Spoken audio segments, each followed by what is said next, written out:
déjà demandé pourquoi les points de vente de bouteilles de gaz sont quasiment les mêmes depuis le début du confinement? Les chauffeurs qui assurent ces livraisons les choisissent par précaution.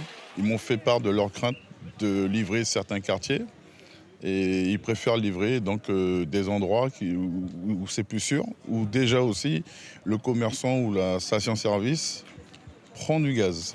À côté de cela, un manque de gaz pourrait éventuellement se faire ressentir à l'avenir, alors qu'en réalité, c'est l'insuffisance de bouteilles neuves qui pourrait provoquer une pénurie. Ces derniers temps, les clients ont même tendance à apporter des bonbonnes vieilles de 10 ans.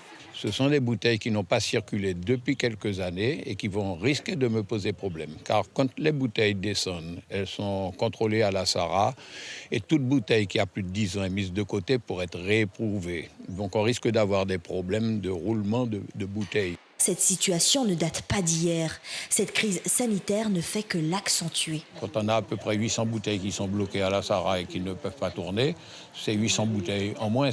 Et 800 bouteilles, c'est une demi-journée de travail. Selon le responsable de la logistique, il n'y a pas de quoi s'affoler. La Guyane est loin d'avoir une carence d'approvisionnement de gaz. Pour ceux qui n'en ont pas, moi je dis patience, on en livre tous les jours du gaz. Il n'y a pas vraiment de pénurie. J'ai 4 véhicules, les 4 véhicules sont pleins et tous les jours ils livrent sur le territoire. Au dire de ce fournisseur, il envisage de livrer environ 860 bouteilles de gaz mercredi prochain à Saint-Laurent-du-Maroni, au port maritime. Il indique que la municipalité de cette ville a souhaité mettre en place un dispositif de sécurité. Plusieurs agents tenteront de faire respecter la distanciation sociale ce jour-là. Suivez l'info sur Guyana Première, télé, radio et Internet.